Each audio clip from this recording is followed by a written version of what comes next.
Is this a simulation? Well, I can only share my personal beliefs and personal studies.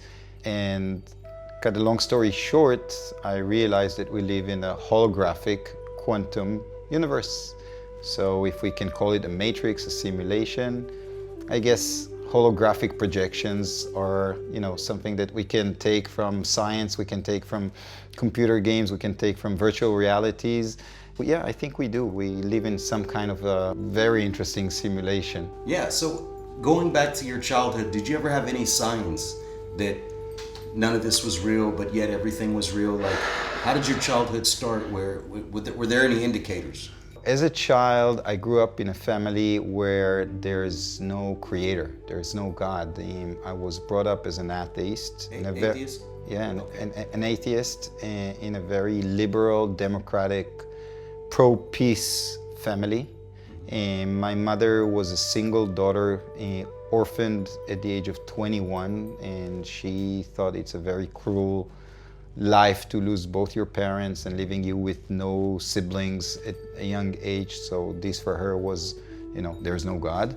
And my father, he was a Holocaust survivor. He was born in France in 1932, where the Nazis invaded, Europe, starting with Paris. His parents actually fled from Poland after World War I, thinking France is going to be a safe place. Then turned out not a very safe place, though he did survive the Holocaust. But for him as well, how can you justify such, atrocities and tragedies? So that was for him also a proof that there is no God. However, until the age of 8, I remember myself speaking with something who was my best friend, who kept me very happy before I went to sleep. Do we have imaginary friends? I don't think so. But when the Matrix, and now that me basically maybe admitting we live in a Matrix,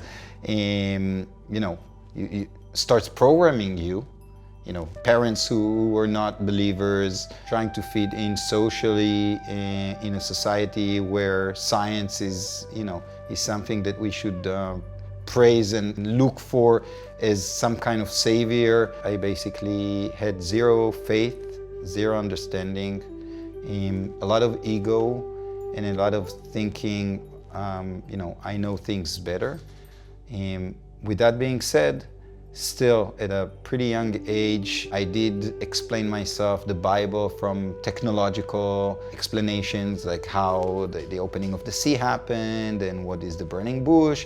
I was fascinated by the Bible stories, and more than that, I saw the difference between people on this planet, colors and physical attributes, and I said, okay, these are some kind of genetic differences that I didn't feel they were related to evolution. I thought there was something, I explained to myself there was an alien intervention in a young age on this planet which can explain the differences between people. But the Matrix really got me asleep for many, many years until the age of 36.